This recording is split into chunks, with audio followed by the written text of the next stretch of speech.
Hello students, मैं Shailendra sir आज आपके लिए क्लास 10th आईसीएसई बोर्ड का नया कंपाउंड लेके आया हूँ which is known as the nitric acid.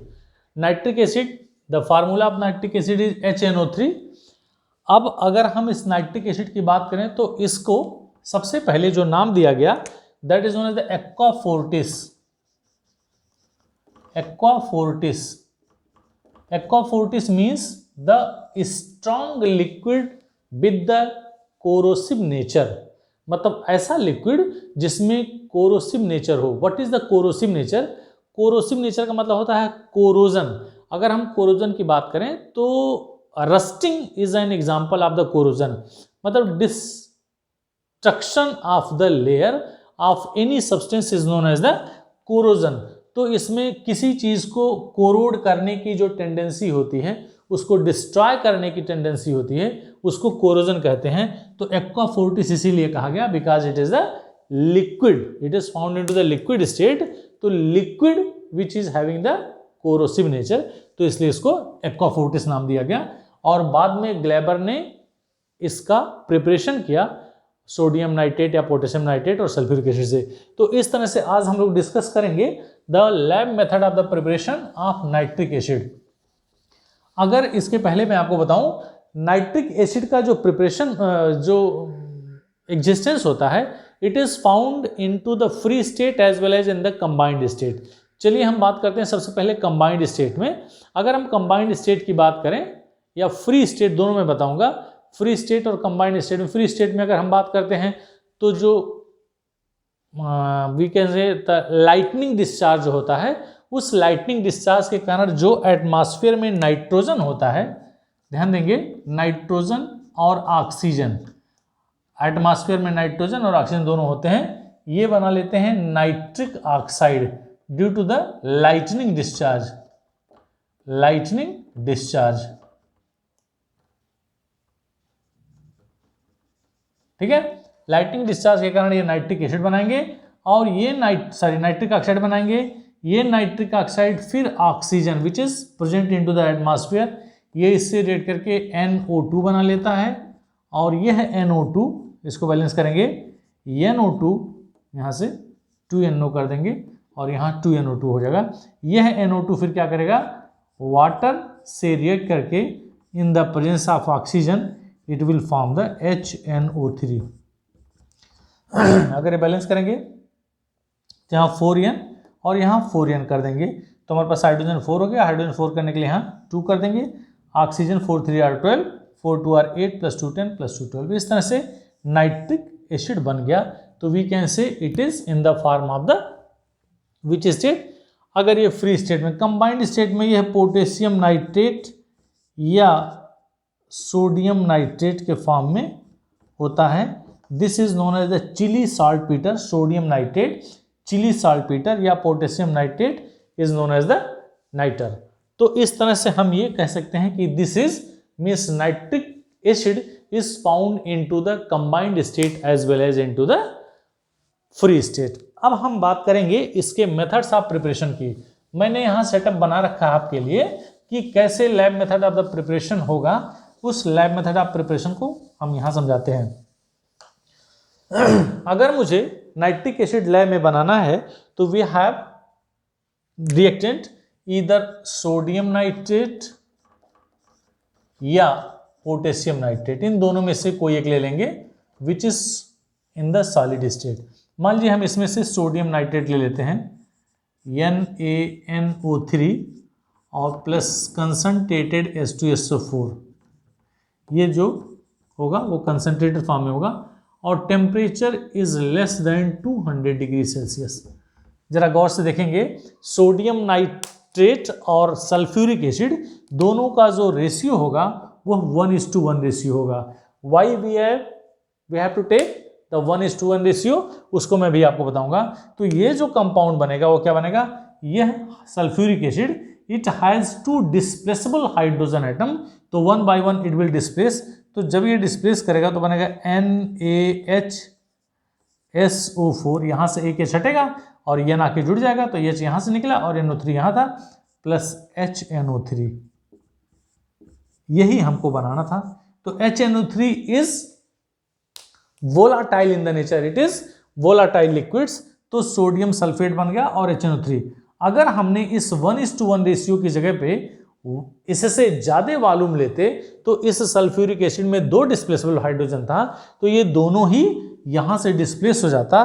तो इस कंडीशन में हम यहां रिएक्शन लिख रहे हैं कि अगर हमने NaNO3 plus H2SO4 which is sulphuric 1, temperature हमने ले लिया मोर देन 200 डिग्री सेल्सियस, तो ये बना लेगा सोडियम सल्फेट Na2SO4 और प्लस HNO3।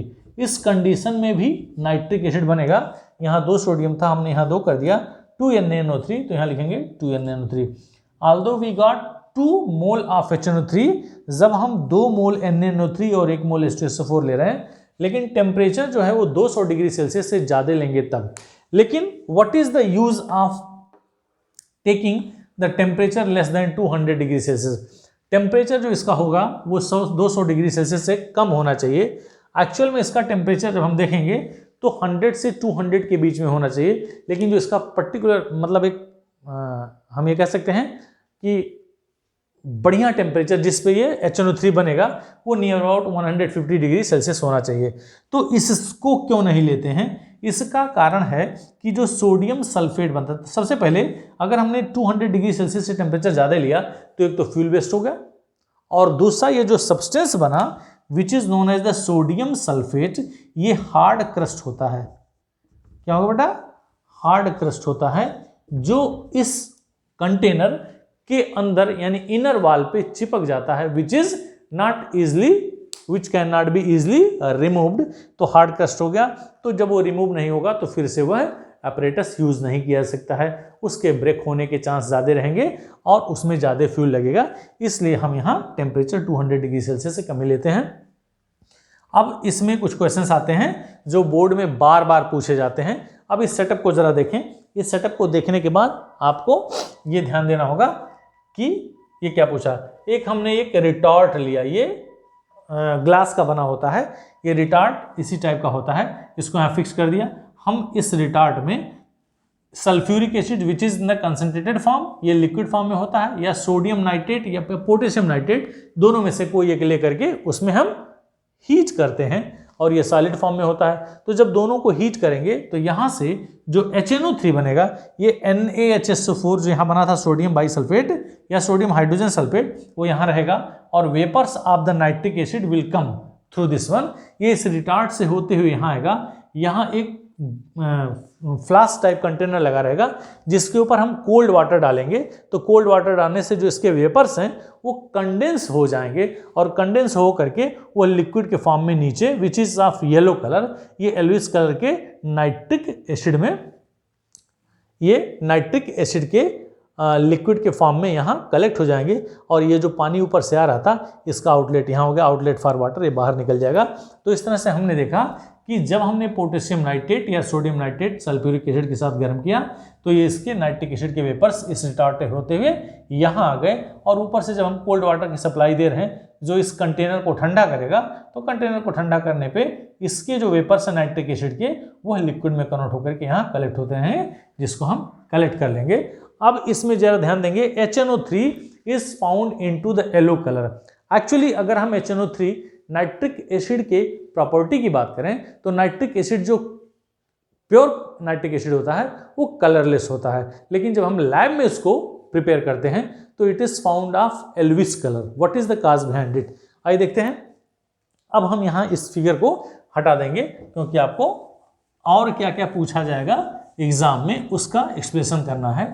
रिएक्शंस फिर से मैं लिखूंगा और उसका एक्सप्लेनेशन और किस किस टाइप के क्वेश्चंस पूछे जाते हैं बोर्ड एग्जाम में, इसको जरा ध्यान देंगे।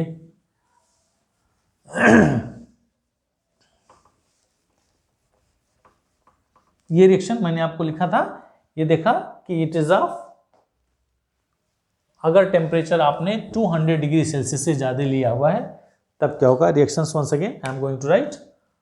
एक होगा NaNO3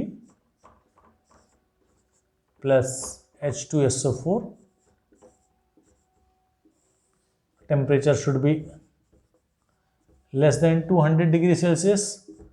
अभी हमने देखा था NaHSO4 सोडियम बाईसल्फेट और HNO3, ठीक है, यही हमारा प्रोडक्ट हो गया।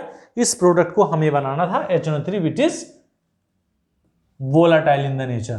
तो ये वोलाटाइल नेचर मतलब हो गया कि यह वेपर के फॉर्म में यहां से जाएगा जब हम उसको कंडेंस करेंगे, although it is found into the liquid form, लेकिन यहां जो लैब मेथड में बनेगा ये क्या होगा, वेपर फॉर्म में बनेगा, जिसको हम कंडेंस करके लिक्विड फॉर्म में कन्वर्ट कर लेंगे। तो यहां ये इसको हटा दें, केवल इस रिएक्शन के लिए वेपर फॉर्म में बनेगा, बाकी it is found into the liquid state. तो सोडियम, इसमें क्वेश्चन क्या क्या पूछेगा आप जरा ध्यान देंगे कि why we are using only the H2SO4, why we can't use HCl, concentrated HCl क्यों नहीं यूज कर सकते हैं in place of the sulphuric acid. इस H2SO4 और HCl में अंतर है, it is also volatile in the nature और इट इज नॉन वोलाटाइल। तो अगर ये वोलाटाइल है और नाइट्रिक एसिड भी वोलाटाइल था, तो दो वेपर्स एक साथ मिलेंगे, HCl के वेपर और HNO3 के वेपर, तो which is very very very tough to separate HCl vapours and HNO3 vapour, इसलिए हम HCl को नहीं लेते हैं। दूसरा हमने कहा कि ये कंसंट्रेटेड, ये इसका जो टेम्परेचर है why it is taken as less than 200 degree Celsius. तो 200 डिग्री सेल्सियस से नीचे ही क्यों टेम्परेचर लेते हैं, क्योंकि 200 डिग्री सेल्सियस से ऊपर टेम्परेचर लेने पर फ्यूल वेस्ट होगा, इसका अमाउंट ज़्यादा होगा, 2 moles of this one and 1 mole of this one will be taken. और अगर इसमें ये सोडियम बाईसल्फेट की जगह पे सोडियम सल्फेट बन गया तो एक हार्ड क्रस्ट होता है, जो मैंने यहाँ लिखा हुआ है, जो आपके उस अपरेटस पे अपरेटस के इनर वॉल पे चिपक जाता है, which can not be removed easily. तो ये हो गया कि हम टेम्परेचर 200 डिग्री सेल्सियस से कम ही लेंगे। इसके अलावा एक क्वेश्चन ये पूछता है कि why we are taking the glass retort only for the preparation of the nitric acid, केवल और केवल ग्लास रॉड ही क्यों लेते हैं। उसका कारण है कि जो HNO3 होता है वह कोरोसिव नेचर का होता है। यह अगर हम प्लास्टिक ले लें या कॉर्क ले लें, कोई और या किसी मेटल का रिटार्ट ले लें, तो ये इसको कोरोड कर देगा। तो कोरोड करने पे यह क्या होगा, उसके लेयर को कोरोड करेगा, मतलब वह मेटल डिस्ट्रॉय हो जाएगा और उस HNO3 के साथ कुछ और इम्प्योरिटीज आ जाएंगी।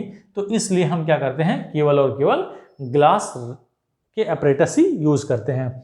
इसके अलावा और क्या क्वेश्चन पूछ सकता है, क्वेश्चन में ये पूछता है कि जो HNO3 होता है, कि HNO3 जो प्योर HNO3 होता है वो कलरलेस होता है, लेकिन इस लैब से जो HNO3 मिला वह येलोइश कलर का होता है। What is the cause behind it.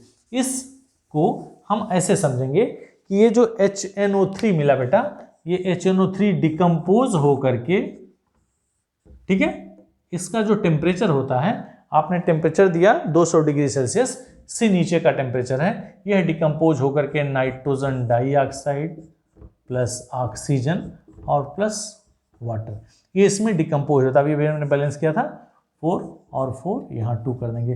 तो इसमें ये जो NO2 गैस बन रही है, it is of brown colour, ठीक है,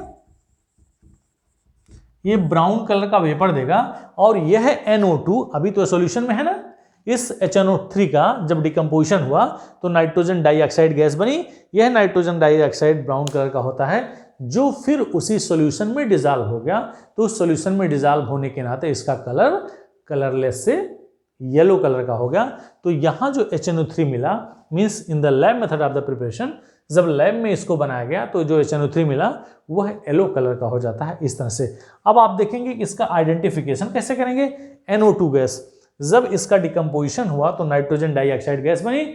नाइट्रोजन डाइऑक्साइड का जो गैस कलर होता है वो ब्राउन कलर का होता है या रेडिश ब्राउन कलर का होता है।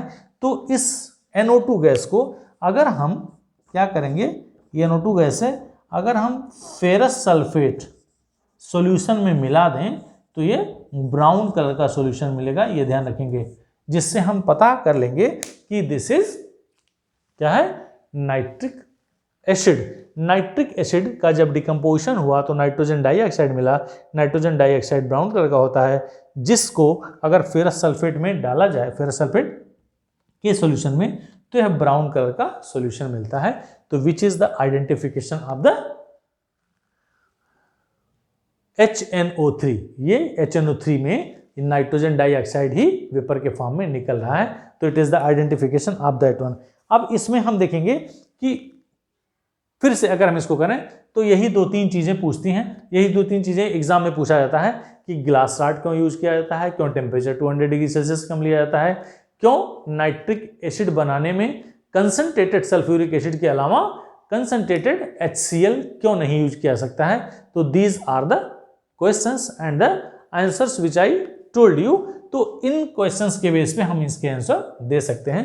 तो ये हो गया बेटा लैब मेथड ऑफ प्रिपरेशन। अब इसके बाद हम इसको पढ़ेंगे industrial method of preparation. Industrial method of preparation में मतलब लार्ज स्केल पे अगर नाइट्रिक एसिड बनाना हो तो उस नाइट्रिक एसिड के बनाने में कौन सा प्रोसेस यूज करते हैं, that process is known as the Ostwald process, जिससे हम लार्ज स्केल पे नाइट्रिक एसिड बना सकते हैं। आइए देखते हैं, let us see the manufacturing of nitric acid by Ostwald process. अभी हमने लैब मेथड ऑफ प्रिपरेशन पढ़ा, अब इसके बाद हम इसका मैन्युफैक्चरिंग देखेंगे, मतलब लार्ज स्केल में।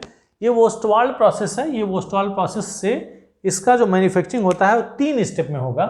3 स्टेप में अगर आप फ्लो चार्ट देखना चाहें तो 3 स्टेप में देखेंगे। स्टेप नंबर 1, स्टेप 1, स्टेप 1 कहता है, इसको कहते हैं, ये जो होगा वो कैटालिटिक चैम्बर या कैटलिस्ट चैम्बर में होता है, नंबर 1। अब जरा देखते हैं इस रिएक्शन के बारे में। कैटलिस्ट चैम्बर में जो अमोनिया होती है NH3 is treated with the oxygen in the presence of platinum, temperature should B 800 degree Celsius. और ये जो बनेगा, ये बनेगा क्या, NO और प्लस H2O और प्लस इसमें एनर्जी निकलेगी हीट 21.5 किलो कैलोरी।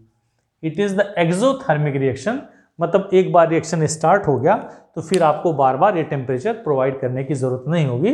अब अगर हम इसको बैलेंस करें तो 6 it should be 4, it should be 4 nitrogen 4 3 R12 और यहाँ लिखेंगे 6 2 R12, 6 + 4 10, ये 5 2 R10। ध्यान देंगे कैटलिस्ट या कैटालिटिक चैम्बर में हम इस अमोनिया और ऑक्सीजन, जरा ध्यान देंगे, इस अमोनिया और ऑक्सीजन का जो वॉल्यूम होगा वो 1:10 वॉल्यूम का होगा। ये बहुत नोट करने वाली चीज होगा कि अमोनिया एक वॉल्यूम में होगा बाई वॉल्यूम और ऑक्सीजन 10 वॉल्यूम का होगा। वाई हमको ये देखना है कि इसमें 3 स्टेप्स होते हैं और तीनों ही स्टेप में ऑक्सीडेशन प्रोसेस इन्वॉल्व है।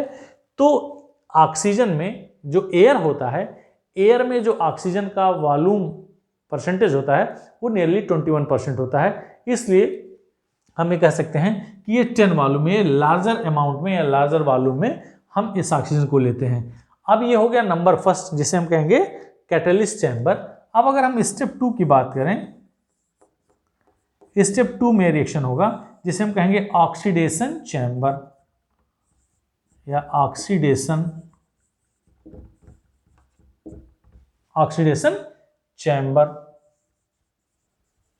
ये जो दूसरा पार्ट होगा वो ऑक्सीडेशन चैम्बर में होगा। ऑक्सीडेशन चैम्बर में क्या होगा, यहाँ जो नाइट्रिक ऑक्साइड आपको मिली हुई है NO, इस ऑक्सीडेशन चैम्बर मतलब उसमें ऑक्सीजन होगा, ये temperature should B 50 degree Celsius, तो यह NO will be converted in the nitrogen dioxide. Balance करेंगे 2NO और ये 2NO2 होगा। पहले कैटालिस्ट चैम्बर या कैटालिटिक चैम्बर में अमोनिया और ऑक्सीजन के रिएक्शन से नाइट्रिक ऑक्साइड बना और दूसरे स्टेप में नाइट्रिक ऑक्साइड ऑक्सीजन से रिएक्ट करके क्या बन गया, नाइट्रोजन डाइऑक्साइड। अब लगे हाथ में स्टेप नंबर 3 आपको बताऊंगा। स्टेप नंबर 3 क्या कहता है, इसको कहते हैं, ये कहाँ होगा, एब्जॉर्प्शन टावर में।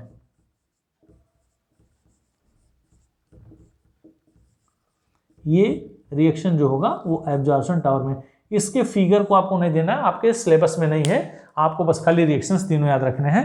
एब्जॉर्प्शन टावर में क्या होता है, ये जो नाइट्रोजन डाइऑक्साइड हमको मिला हुआ है, ये नाइट्रोजन डाइऑक्साइड डिसॉल्व किया जाता है H2O में in the presence of oxygen at ordinary temperature. यहाँ देखना बहुत जरूरी है, ऑर्डिनरी टेम्परेचर तो ये क्या होगा, ये HNO3, ये बन गया HNO3। इसको बैलेंस करेंगे 4NO3, यहाँ लिखेंगे 4NO3, यहाँ लिखा हमने 2। तो इस तरह से हमने देखा कि HNO3 हमको मिल गया। Is it or not? तो इस तरह से हमने देखा कि this manufacturing of nitric acid involves 3 steps.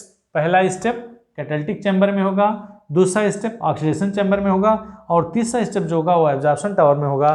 पहले स्टेप में अमोनिया और ऑक्सीजन का जो रेशियो होगा वो बाई वॉल्यूम 1:10 लेकर के इसको प्लेटिनम कैटलिस्ट के साथ 800 डिग्री सेल्सियस पे जब हीट करेंगे तो नाइट्रिक ऑक्साइड प्लस वाटर बनेगा, along with the large amount of the heat 21.5 kilo calorie. और एक बार ये टेम्परेचर दे दिया फिर आपको टेम्परेचर देने की जरूरत नहीं हुई। स्टेप नंबर 2 में क्या होगा, ऑक्सीडेशन चैम्बर। ये जो नाइट्रिक ऑक्साइड मिला इसको ऑक्सीडेशन चैम्बर में डाला जाएगा, where oxygen is there at 50 degree Celsius. ये नाइट्रिक ऑक्साइड नाइट्रोजन डाइऑक्साइड में कन्वर्ट हो गया।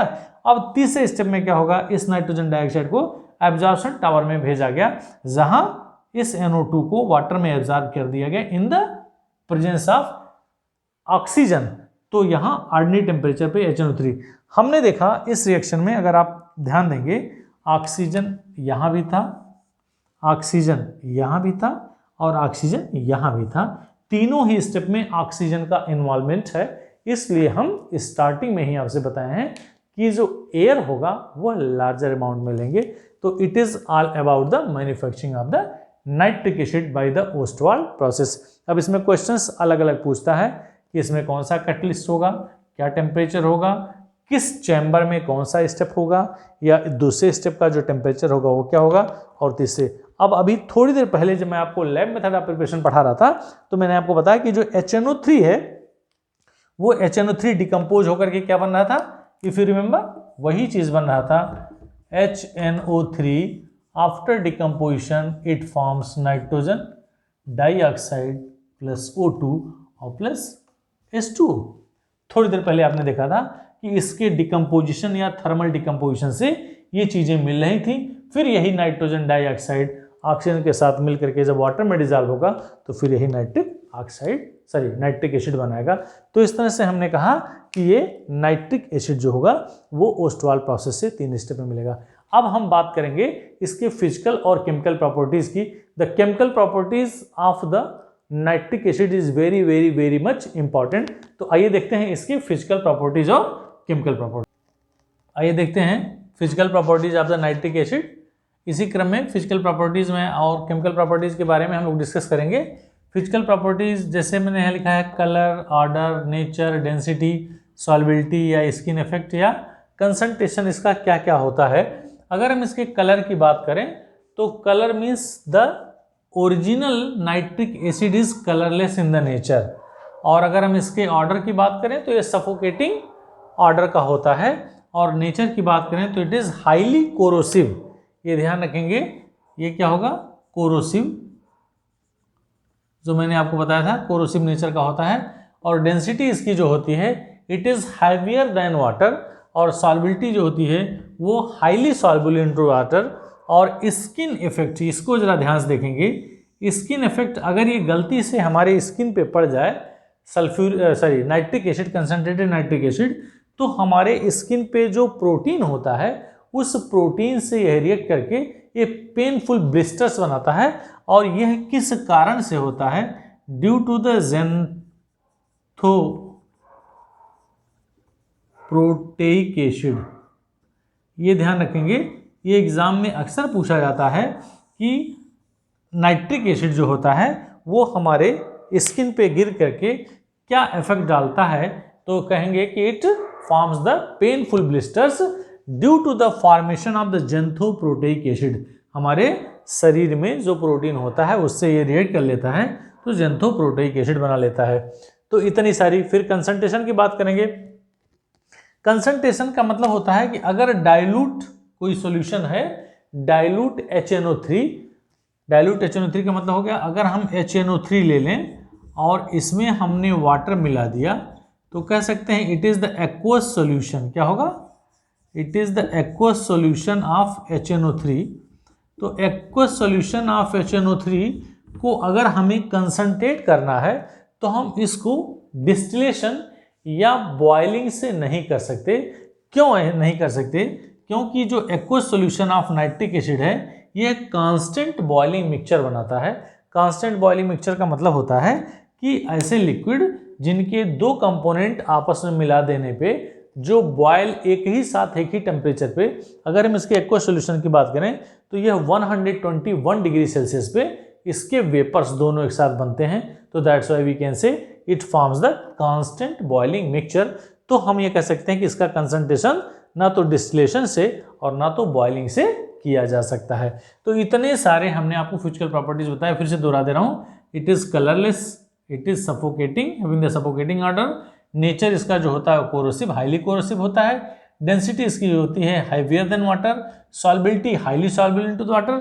और skin effect it forms the painful blisters due to the formation of the xanthoproteic acid. और इसका कंसंट्रेशन नहीं किया जा सकता है इसको बॉइलिंग से या डिस्टिलेशन से, because it forms the constant boiling mixture. तो these are the physical properties of the nitric acid. अब हम बात करेंगे इसकी केमिकल प्रॉपर्टीज की।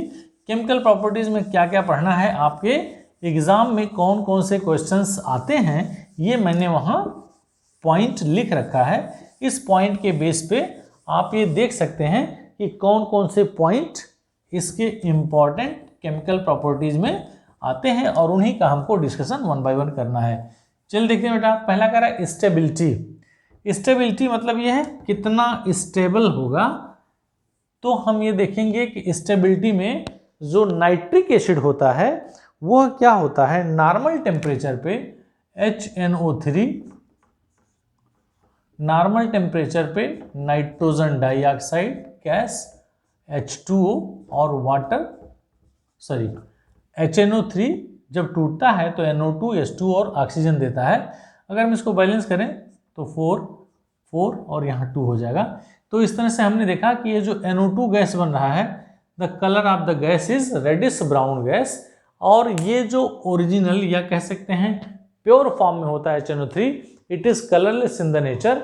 लेकिन जब इसका डिकम्पोजिशन हुआ तो डिकम्पोजिशन होने पे ये क्या होगा, या तो यह सनलाइट में या तो वेरी लाइट यानी बहुत हल्के टेम्परेचर पे यह डिकम्पोज हो जाता है। और यह जो NO2 गैस है वह फिर इसी सॉल्यूशन में डिजॉल्व हो जाता है, जिसके कारण यह येलोइश ब्राउन लिक्विड में कन्वर्ट हो जाता है। तो हमें कह सकते हैं कि अगर प्योर फॉर्म में है तो कलरलेस होगा, लेकिन अगर वो बना हुआ है, प्रिपेयर किया हुआ है, तो ड्यू टू द डिकम्पोजिशन ये येलोइश ब्राउन कलर का हो जाता है। तो हमें कह सकते हैं इट इज स्टेबिलिटी। और अगर इसको हाई टेम्परेचर पे हम इसको या कहेंगे थर्मल डिकम्पोजिशन कराते हैं तो ये टूट जाता है पूरी तरह से नाइट्रोजन डाइऑक्साइड वाटर में और ऑक्सीजन में। तो इट इज स्टेबिलिटी। अब हम बात करेंगे बेटा second one, action of indicators. Indicators पे क्या इफेक्ट करेगा, ये HNO3 जो होता है वो लिक्विड फॉर्म में होता है। तो अगर हमारे पास कुछ इंडिकेटर्स हैं जिसे हम कहेंगे मॉइस्ट लिटमस, ठीक है, या मेथाइल ऑरेंज,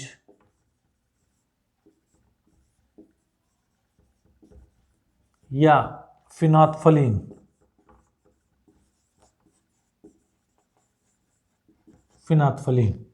तो इसमें इस पे और इस पे क्या इफेक्ट होगा। Since it is acidic in the nature, इसका नाम है नाइट्रिक एसिड, तो मॉइस्ट लिटमस को ये ब्लू लिटमस को रेड लिटमस में कन्वर्ट कर देगा। ये ध्यान रखेंगे, blue litmus is converting into the red when moist litmus इसके संपर्क में लाने पे ब्लू लिटमस से रेड में कन्वर्ट होता है। मेथाइल ऑरेंज जो होगा ये क्या होगा बेटा, ये ऑरेंज से पिंक में कन्वर्ट हो जाएगा। जो इसका ओरिजिनल कलर होता है मेथाइल ऑरेंज का वो ऑरेंज होता है, ये इसको किस में कन्वर्ट कर देगा, पिंक में कन्वर्ट कर देगा, ठीक है। और अगर हम फिनोल्फथलीन की बात करें, the original colour of phenolphthalein is colourless, ठीक है, इसका जो कलर होता है वो कलरलेस होता है। तो कलरलेस से यह कलरलेस में ही रह जाता है। तो we can say that is these are the effect of indicators, मतलब एक्शन ऑफ इंडिकेटर्स। तो हमने यहाँ डिस्कस किया, हमने ये आपको बता दिया, हमने आपको ये बता दिया। अब हम बात करेंगे आयोनाइजेशन की। आयोनाइजेशन क्या होगा, कैसे देखते हैं। जो नाइट्रिक एसिड होता है वो दो तरह का होता है, मीन्स डाइल्यूट नाइट्रिक एसिड और concentrated nitric acid. Let us see, अगर हम डाइल्यूट नाइट्रिक एसिड की बात करें तो जो डाइल्यूट नाइट्रिक एसिड्स होते हैं वो क्या होते हैं, उनका ऑलमोस्ट आयनाइजेशन हो जाता है। कैसे हो जाएगा, HNO3 अगर एक्वस मतलब इसमें वाटर में हम डिजॉल्व करें तो ये देगा H आयन और प्लस नाइट्रेट आयन। ध्यान देंगे इसका ऑलमोस्ट आयनाइजेशन हो रहा है, तो ये क्या हो गया, डाइल्यूट। तो डाइल्यूट HNO3 का जो आयनाइजेशन होगा वो H आयन और NO3 में, कहीं कहीं लिखा होता है कि HNO3 और अगर ये रिएक्शन में H2O लिख दिया तो यह H2O इस H आयन से रिएक्ट करके बना लेगा हाइड्रोनियम आयन बना लेता है और प्लस नाइट्रेट आयन रहेगा ही रहेगा। तो इस तरह से हमें कह सकते हैं this is the effect of dilute HNO3। लेकिन जो कंसंट्रेटेड HNO3 होता है उसका 100% आयनाइजेशन नहीं हो पाता, तो हमें कह सकते हैं कि उस या इनकम्प्लीट आयनाइजेशन के नाते वो उसकी अपनी ऑक्सीडाइजिंग प्रॉपर्टी को शो करता है। अब आगे हम बात करेंगे इसका नेक्स्ट जो केमिकल प्रॉपर्टी है वो होता है बेटा ऑक्सीडाइजिंग नेचर। ऑक्सीडाइजिंग नेचर में बहुत सारे, ऑक्सीडाइजिंग नेचर का मतलब होता है कि यह क्या करेगा, ऑक्सीजन, नेशेंट ऑक्सीजन प्रोड्यूस करता है और वही नेशेंट ऑक्सीजन मेटल्स को, नॉन मेटल्स को, इनऑर्गेनिक कंपाउंड्स और ऑर्गेनिक कंपाउंड्स का ऑक्सीडेशन डिफरेंट डिफरेंट कंपाउंड में करता है। तो अब हम यहाँ डिस्कस करेंगे ऑक्सीडाइजिंग नेचर किसका, नाइट्रिक एसिड का ऑक्सीडाइजिंग नेचर। ऑक्सीडाइजिंग नेचर में अब हम एक एक करके बनेंगे। सबसे पहला बेटा ऑक्सीडेशन ऑफ मेटल्स, क्या क्या होगा, ऑक्सीडेशन ऑफ मेटल्स। अगर हम ऑक्सीडेशन ऑफ मेटल्स की बात करें तो इसमें इस HNO3 के नेचर पे डिपेंड करता है।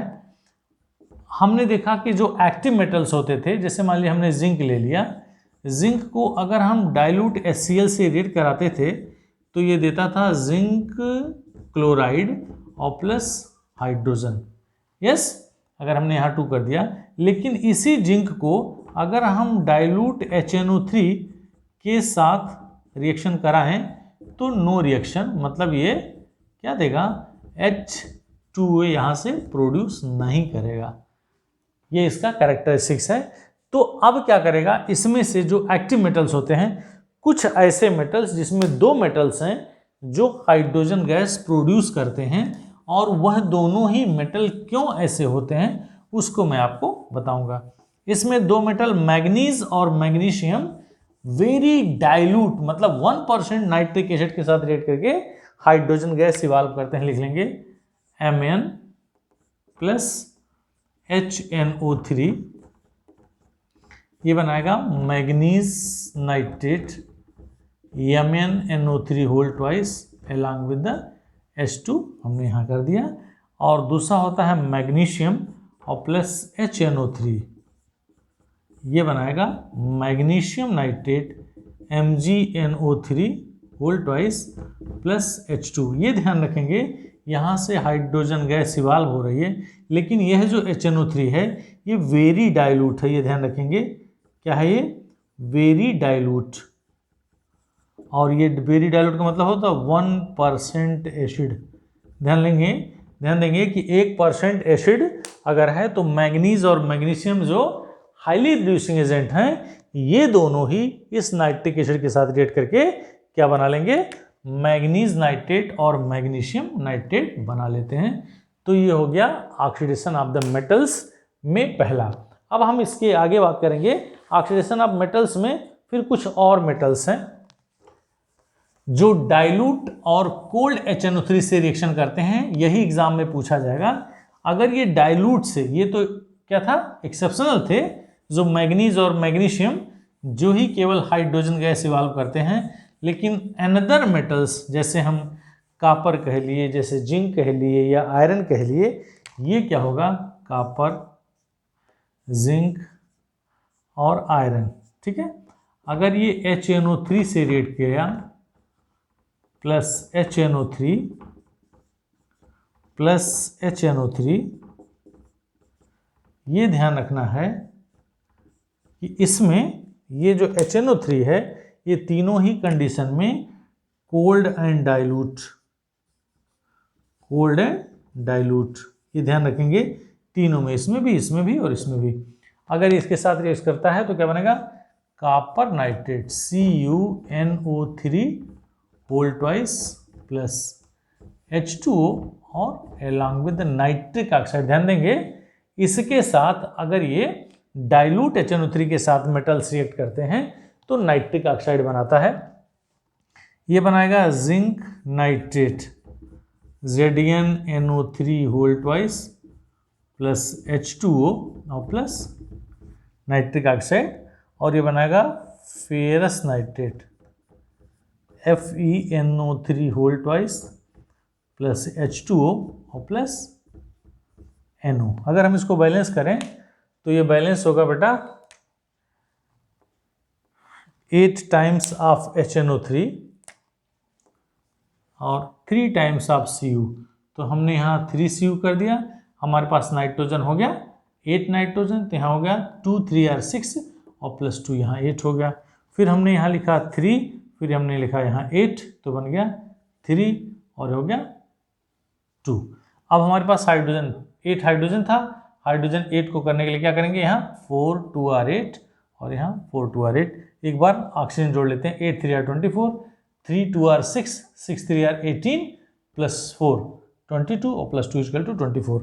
इसी तरह से इसको यहाँ 3 कर देंगे और यहाँ 8 कर देंगे, तो बन गया 3 और यहाँ हो गया 4 और यहाँ हो गया 2। इस तरह से हमने यहाँ ध्यान से देखना है कि nitric oxide will be formed when metals react with the cold and dilute HNO3। अगर यही कोल्ड एंड डाइल्यूट की जगह पे कंसंट्रेटेड हो जाए तो यह NO will be converted into the NO2। क्या करेंगे, अब जरा हम इसी इक्वेशन को फिर से लिखने की कोशिश करेंगे।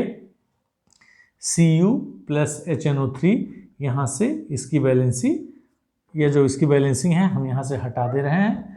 अब देखते हैं उसमें क्या कंपाउंड बनेगा, थोड़ा सा चेंजिंग होगा, उस चीज़ को आपको ध्यान रखना है। मैं इसको हटा दे रहा हूँ क्योंकि अब हम लिखने जा रहे हैं क्या, reactions with the concentrated HNO3। अगर कंसंट्रेटेड HNO3 के साथ हम इसका रिएक्शन दिखाएं तो यह क्या होगा, ज़रा ध्यान से देखेंगे। कंसंट्रेटेड HNO3 के साथ ये क्या होगा बेटा, डाइल्यूट।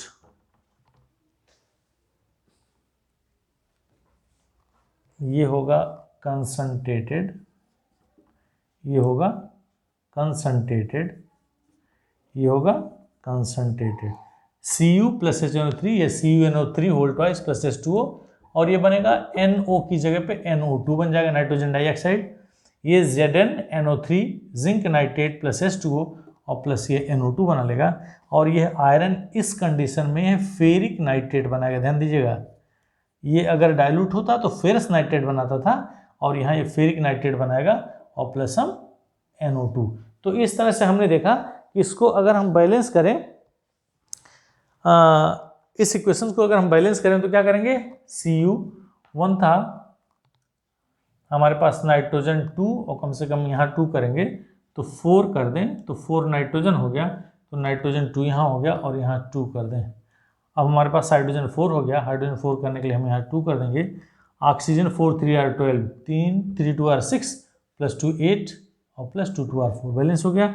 इसको भी बैलेंस करेंगे तो हो जाएगा 4 HNO3, क्योंकि बिल्कुल इसी तरह से है, यहाँ 2 कर देंगे और यहाँ 2 कर देंगे। लेकिन इसमें यह बैलेंस नहीं होगा क्योंकि यहाँ फेरिक नाइट्रेट है, तो it will be not balance by the 4। अगर हम इसको 6 करें तो हाइड्रोजन 6 करने के लिए हमने यहाँ हाइड्रोजन 3 कर दिया। अब हमारे पास 6 3 are 18, क्या हो गया, 6 3 are 18, 3 3 are 9, 9 plus 3 equal to 12 और 6। ध्यान देंगे फिर से हमारे पास नाइट्रोजन 6 हो गया, नाइट्रोजन यहाँ 3 था और 3 नाइट्रोजन हम यहाँ कर देंगे। ध्यान से देखेंगे तो नाइट्रोजन 3 हो गया, हाइड्रोजन 6 हो गया, 3 2 are 6 oxygen 6 3 are 18, 3 3 are 9 plus 3 12 और प्लस 3 2 आर 6 18 हो गया। तो इस तरह से हमने देखा, दो चीज़ आपको ध्यान में रखना है कि जो मेटल्स होंगे वह मेटल अगर डाइल्यूट HNO3 से रिएक्ट कर रहा है तो नाइट्रिक ऑक्साइड, और अगर वो कंसंट्रेटेड नाइट्रिक एसिड से रिएक्ट कर रहा है तो वह क्या बनाता है, नाइट्रोजन डाइऑक्साइड। इस तरह से हमने रिएक्शन देखा। और दो मेटल मैग्नीज और मैग्नीशियम वेरी डाइल्यूट HNO3 से रिएक्ट करके हाइड्रोजन गैस इवॉल्व करते हैं। ठीक है, अब इसके बाद हम बात करते हैं next category, oxidation of non metals. Oxidation of non metals में क्या क्या होगा, आइए देखते हैं। मेटल्स की जगह पे अब हमने लिखा है ऑक्सीडेशन ऑफ नॉन मेटल्स।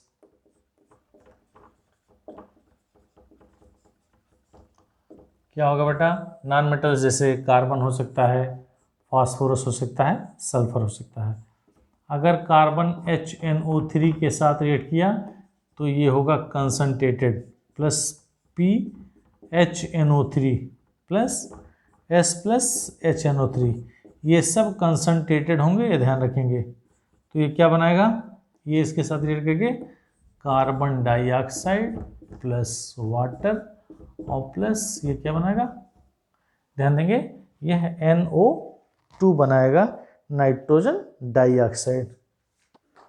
क्या बनाएगा ये, नाइट्रोजन डाइऑक्साइड। अच्छा, हमने NO लिखा था। P प्लस दिस ये बनाएगा H3PO4 और प्लस क्या करेगा, H3PO4 और प्लस H2O और प्लस NO2, और ये क्या बनाएगा बेटा, H2SO4 प्लस H2O और प्लस NO2। ठीक है, तो इस तरह से हमने देखा कि जब ये नॉन मेटल्स कार्बन, फास्फोरस और सल्फर कंसंट्रेटेड नाइट्रिक एसिड के साथ रिएक्ट करेंगे तो ये बनेगा H2O प्लस CO2, ये इसका एसिड बनाता है। H2CO3 which is very big, तो यह H2CO3 डिकम्पोज होकर के CO2 और H2 में कन्वर्ट हो जाता है। ये क्या बनाएगा, आर्थोफास्फोरिक एसिड, और बनाएगा सल्फ्यूरिक एसिड। अब जरा इसको बैलेंस करते हैं, तो अगर हम बैलेंस करेंगे तो क्या हो जाएगा, कार्बन, हाइड्रोजन यहाँ 1 है, वहाँ हाइड्रोजन 2 है, इसको 2 से बैलेंस करेंगे तो नहीं बैलेंस होगा, यहाँ को 4 कर दें तो 4 नाइट्रोजन करने के लिए हमने यहाँ 4 नाइट्रोजन कर दिया। हमारे पास 4 हाइड्रोजन था तो 4 हाइड्रोजन करने के लिए हमने यहाँ ये कर दिया। अब हमारे पास ऑक्सीजन 4 3 आर 12, तो हो गया 2 और 2 4 और 4 2 आर 8, 12 हो गया, 2 2 4 और 4 दूनी 8 हो गया। अब हम फास्फोरस को बैलेंस करेंगे। फास्फोरस यहाँ हाइड्रोजन 3 दिखाई दे रहा है और यहाँ 2 5, इसका मतलब 8 नंबर है, तो कोई 8 नंबर हम करेंगे, 4 से ऊपर 8 नंबर, 5th होगा। 5 हाइड्रोजन करेंगे, 3 + 2 5 हो गया। नाइट्रोजन 5 दिखाई दे रहा है, नाइट्रोजन 5 करने के लिए हमने यहाँ 5 कर देंगे, और 5 3 आर 15, 15 हो गया। 4 1 5 और 5 दूनी 10, 10 5 15, वेरी गुड। अब सल्फर में भी यही ऊपर वाली चीज़ करेंगे, 4 H2SO4 plus H2O plus NO2, ये सल्फ्यूरिक एसिड बना रहा है, तो it will be balance by the 6 1। 6 hydrogen को करने के लिए हमने क्या किया, 6 नाइट्रोजन यहाँ कर दिया, और एक सल्फर था, सल्फर इसको छोड़ देंगे। 6 हाइड्रोजन है तो हाइड्रोजन 2 यहाँ हो गया, और यहाँ 2 दूनी 4 कर देंगे, तो 6 3 18 हो गया, 4 और 2 + 6 और 6 दूनी 12, 12 6 18 है। तो इस तरह से हमने क्या देखा बेटा कि जब ये कंसंट्रेटेड नाइट्रिक एसिड के साथ रिएक्ट करेगा तो अभी अभी मैंने आपको बताया था कि it will evolve the nitrogen dioxide gas. ठीक है, तो इतनी सारी चीज़ें हमने पढ़ा। हमने ऑक्सीडेशन ऑफ द मेटल्स पढ़ लिया, oxidation of the non metals पढ़ लिया। अब हम बात करेंगे oxidation of inorganic compounds. Inorganic compounds जैसे सल्फ्यूरिक एसिड हो सकता है या और भी कंपाउंड्स हो सकते हैं, ये कैसे इससे रिएक्शन देगा ये जरा देखते हैं। Oxidation of inorganic compounds,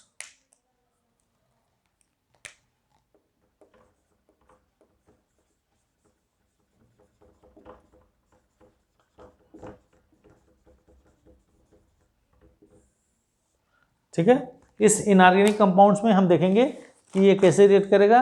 this will react with the, मान लीजिए ये H2S से रिएक्ट करेगा, SO2 से रिएक्ट करेगा, या ये फेरस सल्फेट से रिएक्ट करेगा। हम बारी बारी से देखते हैं। देखिए अगर ये H2S से रिएक्ट किया प्लस HNO3, ठीक है, तो देगा सल्फर और प्लस H2O और प्लस NO2, ठीक है। अगर ये H2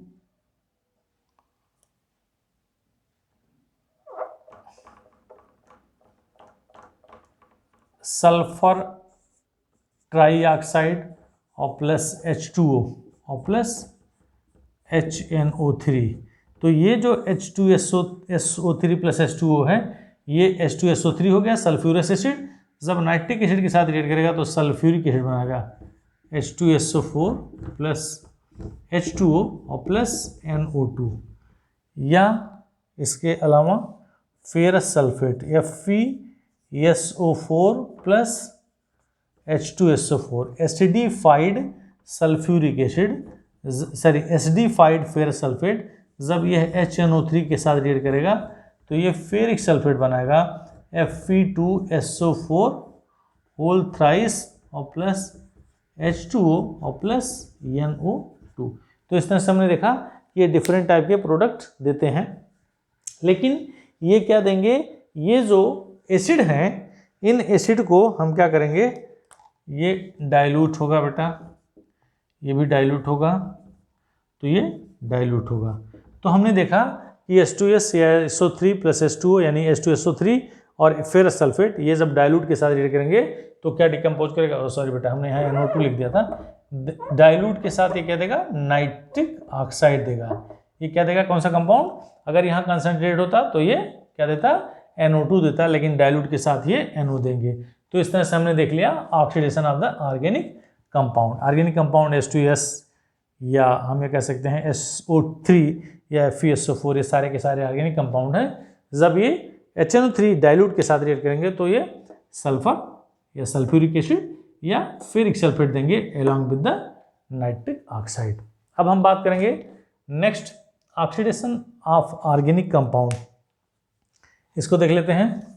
ऑर्गेनिक कंपाउंड के साथ ये कैसे ऑक्सीडेशन, जैसे ऑर्गेनिक कंपाउंड, इसमें एक एग्जाम्पल है, एक रिएक्शन है, वो बहुत ही इंपॉर्टेंट है, लेकिन इम्पॉर्टेंट उसका कंपाउंड इम्पॉर्टेंट है, वो आप जब क्लास 11-12 में चलेंगे तो ये अक्सर पूछा जाता है, लेकिन मैं यहाँ आपको बताने की कोशिश करूँगा कि हाउ इट इज़ इम्पॉर्टेंट।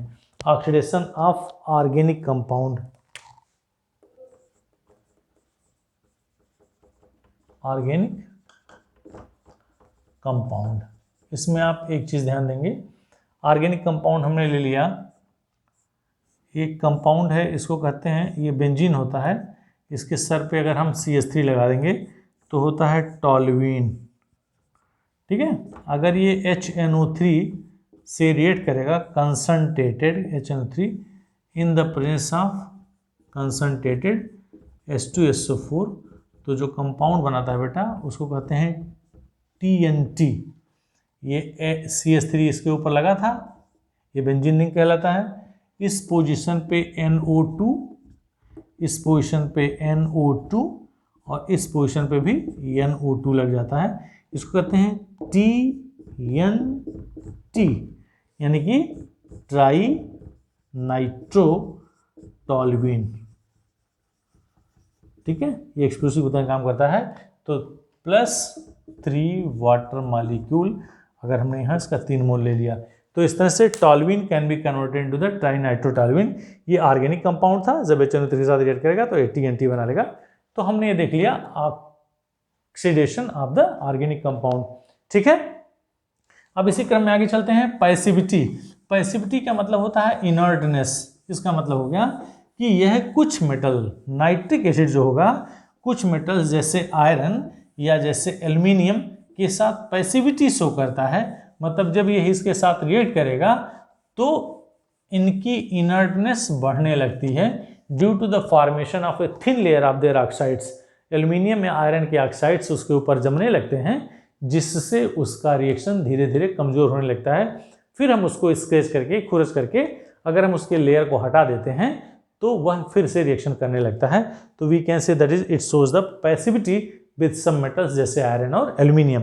अब हम बात करेंगे एक्वारेजिया।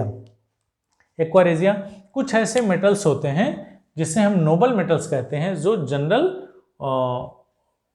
नाइट्रिक एसिड में डिजॉल्व नहीं हो पाते हैं। अगर हम इसके मेटल की बात करें, सिल्वर, गोल्ड और प्लेटिनम, ये तो डिजॉल्व हो जाता है, लेकिन ये दोनों डिजॉल्व नहीं होते हैं। तो इन दोनों को डिजॉल्व करने के लिए एक्वारेजिया बनाया जाता है। What is aqua regia? HNO3 और प्लस HCl, एक पार्ट इसका और 3 पार्ट इसका, बट ये ध्यान रहे कंसंट्रेटेड दोनों होना चाहिए, ये दोनों आपस में मिलते हैं तो नाइट्रोसिल क्लोराइड बनता है, प्लस H2O बनता है और प्लस नेसेंट क्लोरीन बनता है। ध्यान देंगे HNO3 प्लस 3HCl, ये हो गया 2 और हमने यहाँ 3HCl करा था, तो क्या करेंगे बेटा? HNO3 नाइट्रोजन 1 हो गया, नाइट्रोजन 1 हो गया, ऑक्सीजन 3 हो गया। ऑक्सीजन 3 करने के लिए हमने क्या किया? 1 यहाँ था और अगर हम यहाँ 2 करेंगे तो इतना हो गया, हाइड्रोजन 4 हो गया और क्लोरीन 3 हो गया। तो ये जो कंपाउंड बना यही उसके डिजॉल्व होने के लिए रिस्पॉन्सिबल होता है। कैसे होगा बेटा? Au प्लस नेसेंट क्लोरीन ये बना लेगा AuCl3, या प्लेटिनम जब इस नेसेंट क्लोरीन से रिएक्ट करेगा तो बना लेगा platinum chloride. This is 3 and this is 4। तो हम ये कह सकते हैं कि due to the formation of the nascent chloride, जो नोबल मेटल जिसे हम गोल्ड और प्लेटिनम कहते हैं, वह सामान्य HNO3 में डिजॉल्व नहीं होते, वह एक्वारेजिया में डिजॉल्व होते हैं। तो हमें कहेंगे कि HNO3 और HCl के हम मिक्सचर को एक्वारेजिया कहते हैं। ध्यान रखेंगे, क्या बोलेंगे? एक्वारेजिया बोलेंगे।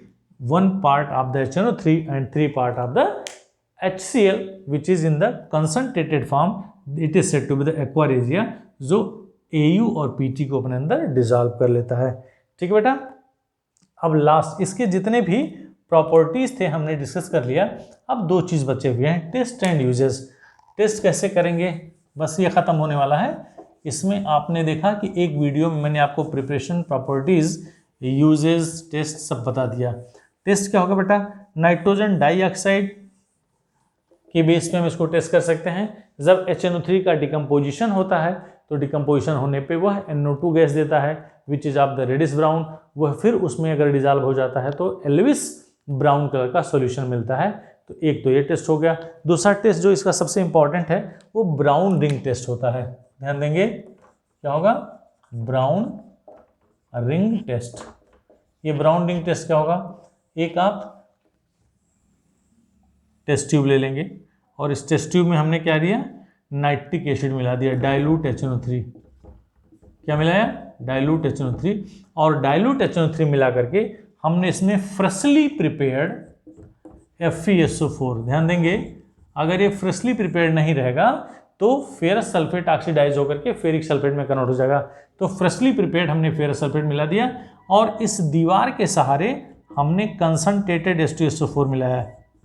क्या मिला बेटा? Concentrated H2SO4। या कंसंट्रेटेड H2SO4 और वाटर का जो मिक्सचर होता है वो एक्सप्लोड कर सकता है। तो एक्सप्लोड मतलब एक्सोथर्मिक होता है, तो इसको बहुत बचा करके हम डालेंगे।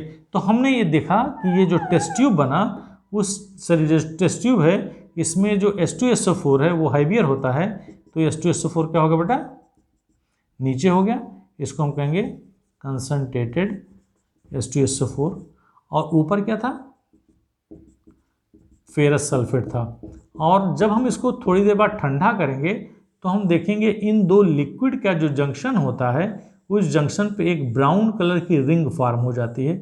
इसे हम ब्राउन रिंग के नाम से जानते हैं। ये क्या था? ये फेरस सल्फेट था, FeSO4। और ये क्या था? कंसंट्रेटेड सल्फ्यूरिक एसिड, जिसमें HNO3 डाइल्यूट HNO3 मिला हुआ है। तो जब हम इसको थोड़ी देर ठंडा करेंगे तो ठंडा करने पे देखेंगे ये ब्राउन रिंग मिलेगा। क्या मिलेगा?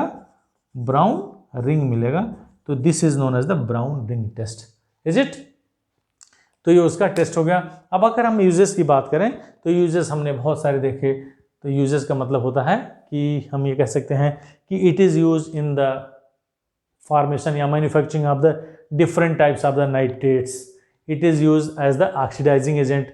Most of the metals can be dissolved in the concentrated nitric acid excluding gold and platinum. Gold and platinum को क्या करते हैं, एक्वारेजिया में डिजॉल्व करते हैं. और for the purification of the nitric acid, for the purification of the gold, gold में बहुत सारे मेटल्स के मिलावट होते हैं, तो जैसे उसको कंसनट्रेटेड नाइट्रिक एसिड में डालेंगे वो सारे मेटल डिजॉल्व हो जाएंगे और प्योर गोल्ड बचा रह जाएगा. तो इस तरह से हम इसका यूज़ डिफरेंट, या most of the metals can be dissolve in it, तो therefore it can be used as the solvent. तो these are the important usages of the nitric acid. तो हमने आज अपने इस वीडियो में आपको पढ़ाया मेथड ऑफ प्रिपरेशन, जो लैब मेथड ऑफ प्रिपरेशन था, वो स्टॉल्ड प्रोसेस भी था, और इसकी फिजिकल प्रॉपर्टीज़ क्या थी, इसकी केमिकल प्रॉपर्टीज़ क्या थी, इसका केमिकल टेस्ट क्या था, इसका यूज़ क्या था. तो it is all about the nitric acid, और इसी में से ही आपके बोर्ड एग्जामिनेशन में क्वेश्चंस पूछे जाएंगे. तो don't forget to prepare this one, और ये आपके लिए एग्ज़ाम, बोर्ड एग्ज़ाम के लिए बहुत ही बेनिफिशियल होगा. Thank you so much for watching. और अगर अभी तक आपने मेरा चैनल सब्सक्राइब नहीं किया है तो ज़रूर मेरा चैनल सब्सक्राइब करें, silencer chemistry. Thank you once again.